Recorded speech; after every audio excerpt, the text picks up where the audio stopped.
Welcome back. Here I'm going to talk a little bit about my goals for the StandUp project and why I'm doing this and what I'm hoping to achieve.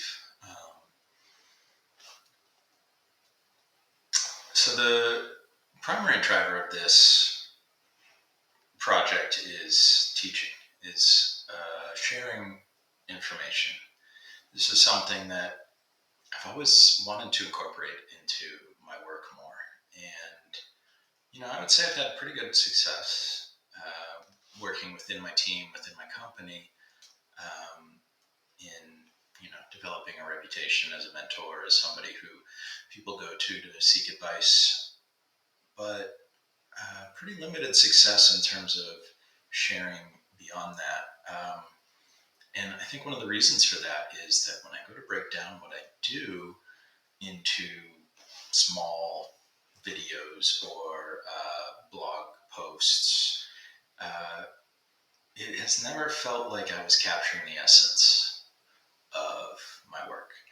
And I think part of that is because what I do, application development, is ultimately about integrating services. A lot of technical content wants to focus on the decomposability of the work, of breaking things down into units and pieces and creating boundaries and organizing yourself in that way. Um, and of course, those principles are important in all software engineering, but the application is the place where all of these different pieces have to come together into a cohesive whole. So this is how I kind of struck upon the idea of, well, what if I built an app in public and that would force me to go through the entire breadth of the process and show how all the different pieces relate to each other. And so that's sort of the driving force behind this StandUp project. And, I think uh, certainly there's a selfish angle here that this will help me to market my services, what I offer, how I work. That's absolutely a piece of it, but also I think this is going to be the best format for me to teach what I know within the context of an actual live running app. Another piece of it is, developing a framework that works for me and hopefully others for being a good starting place for a new app. I started a new app from scratch last year, and now, granted, I was new to Compose, use the latest Android technology, and to Kotlin as well. For the most part, I hadn't, didn't have nearly as much experience with Kotlin as I do now. Um, but it took a lot of effort just to get off the ground. And honestly, I feel like I never really got all of the pieces that I would like to have almost out of the box in place when I'm putting together a new application. Honestly, most apps are not all that different. And, at Uber, as part of the high capacity vehicles project, we were able to launch a totally new standalone app in under a month, including all the sort of engineering discussions. And I think the reason we were able to do that is because we had all of these pieces from the rider app and the driver app and the Eats app and all these different apps that we had internally. We started to build a toolkit. And so that's definitely a big driver for what I'm hoping to accomplish here. I want to create the base application layer that I can carry with me from project to project. And by sharing this, not only can you benefit, but also I can get feedback from a much wider audience and actually take contributions externally. So that's something I'm definitely consider one of the key measures of success of this project. And again, I find that something like this is most helpful to do in the context of a real app that has real needs. that forces you to put all of the pieces together. So much sort of gets lost when you try to create these artificial API boundaries that don't have a canonical implementation, if you will. So, a lot of apps will do this, have a sample app, but I actually want to define the architecture from the ground up in terms of, I actually will start by simply building the app, the StandUp app, and then extracting components that can be reused from that app in a way that makes sense within the architecture and with all the pieces working together. And the last primary goal that I have for this project is to build a bit of a community around me that like to build the way that I do. I've found that there are so many approaches to building apps, and I think about, for instance, Ruby on Rails and how much that accelerated the web dev community when it sort of came about. And Ruby was a great language, and there are obviously a lot of pieces of that ecosystem that were sort of added in or layered in. But simply by having some opinionated, standardized takes, it really can save a lot of time when you're building an app, that you don't really need to be revisiting these things every time. I find that the Java community is exceptional at the I need to develop better vocabulary to talk about these two sides, but you expect a Java library to be highly configurable, to be extremely non-opinionated, if you will, to be customizable and allow you to use it in a wide variety of circumstances. And I actually really appreciate that about the community, but I'd like to create something that's a little bit more tuned to the way I like to build, and hopefully can create a community of people who also like to build in that way, and get a little bit of the narrow down the scope of what's possible or easy or approved to do within this sort of domain.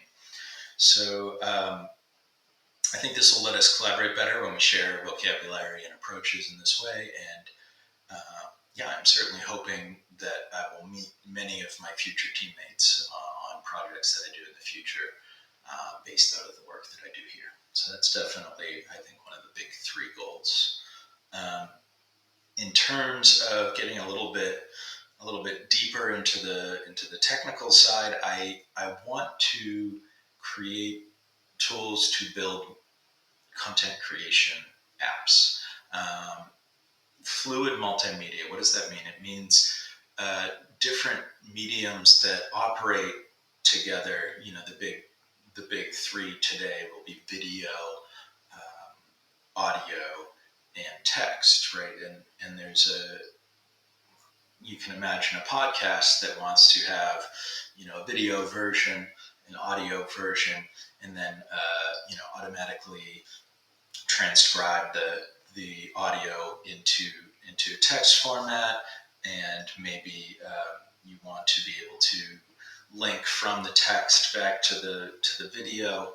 Have all of these media types in a way that we can work with them, between them, fluidly and easily. And so I think the StandUp is going to be a great way to start that, because it is, it is something that is viable as a full video media, or as an audio only format. And certainly you would want to be able to browse the StandUp update in a text form. And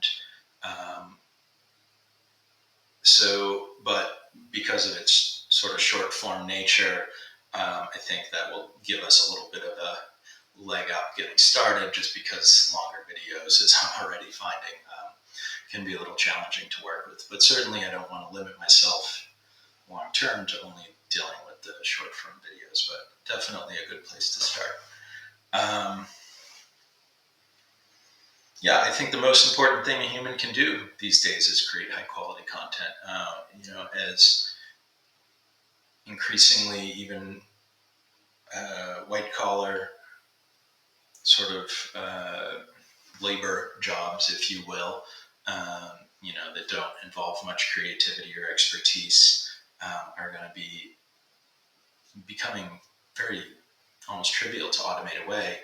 Um, and as computers get better and better at even understanding the content that we create and reacting to it, I think this is the format that human work is going to take in the next several decades. And I think we'll need a wide variety of applications built to create content. That is at least my hope.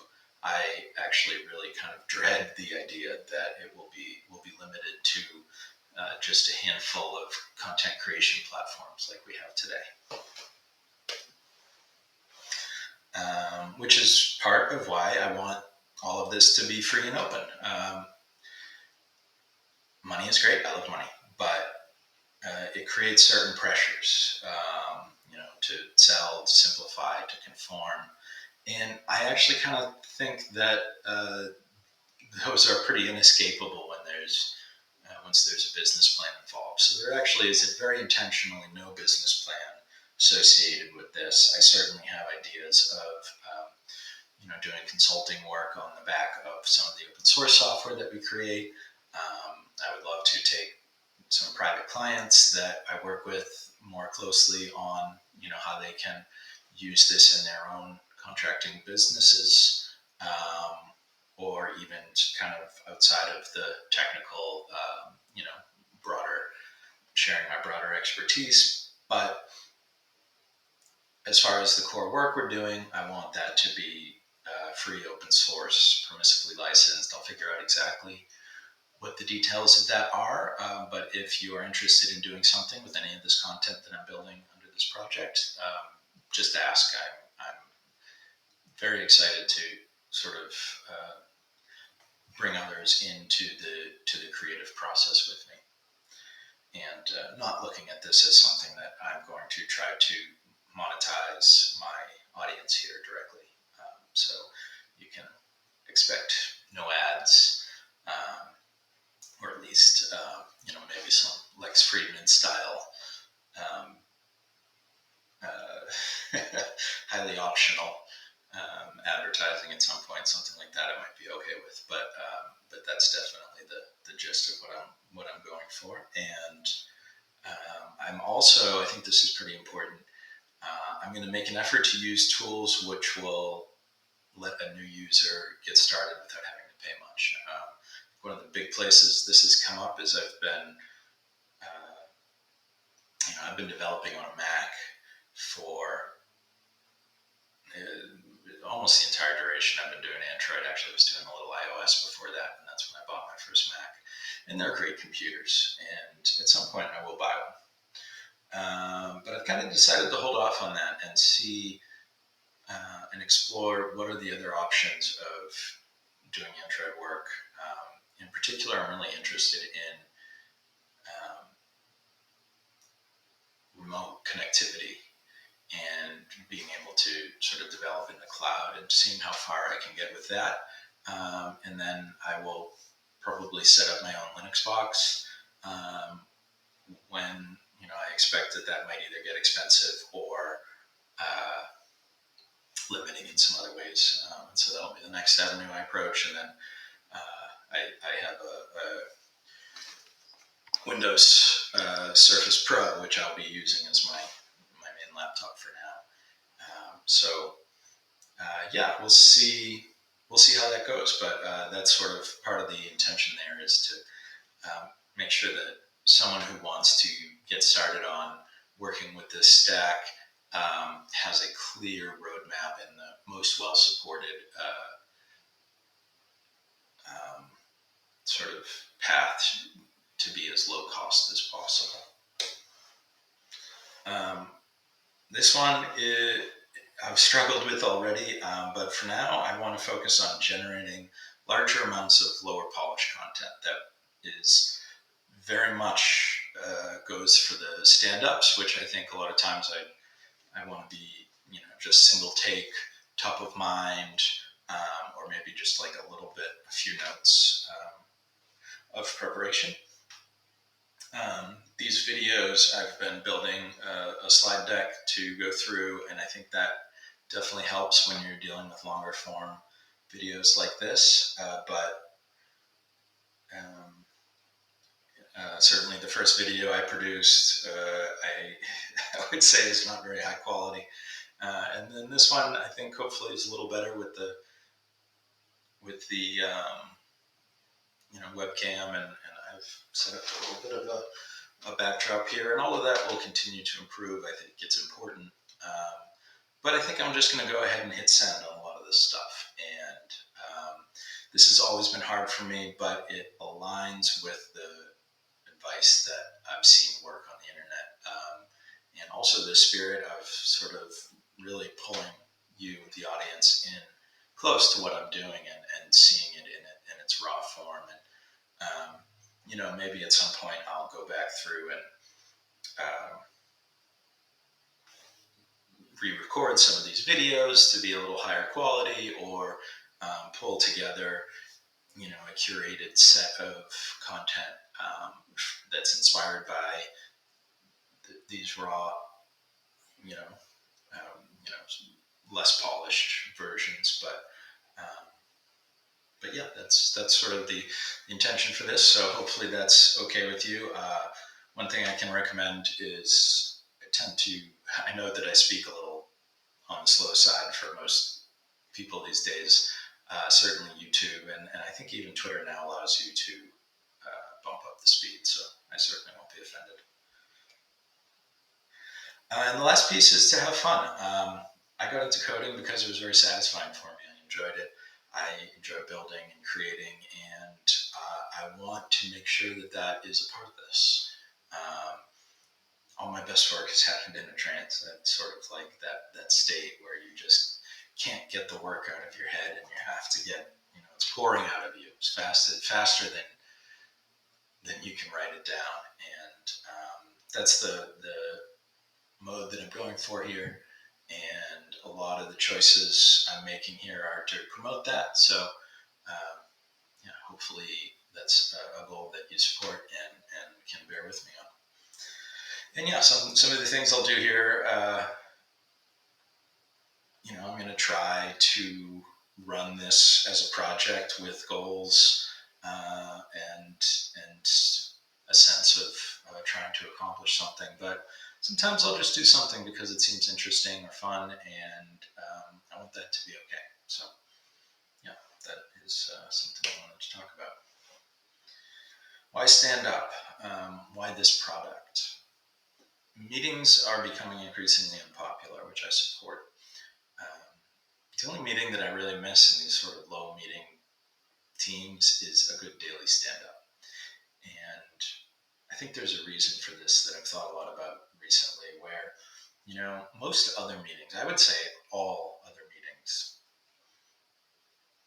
in a sense, reflect a failure of process or async communication. I think that in an ideal world, meetings should be, especially recurring meetings, should be rare. Most of the time, it is not an efficient use of people's time to be getting everyone in the same room at the same time, waiting for 5 minutes for everyone to show up, and then reading out the content of a slide like I'm doing right now. This doesn't need to be a meeting, and this isn't a meeting. This is content, which I'm sharing.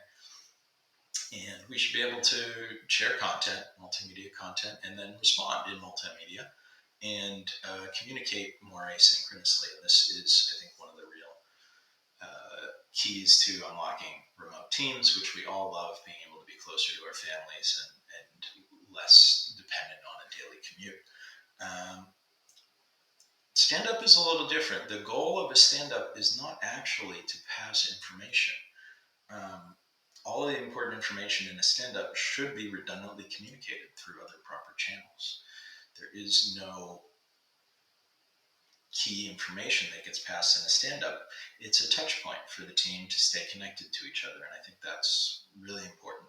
Um, I think it's a place where people can share sort of important personal news that's going on in their life. That was something that I missed. Working on a fully remote team that had very few meetings, was just that personal connection and getting a chance to just chit chat with people you might not bump into normally. And it's a small stage, at least, of attention that anyone can use to draw attention to whatever issue that they think is important to talk about. And I think that is an important release valve at times. Plus, I just like the name. StandUp is a good positive energy to it. I think it's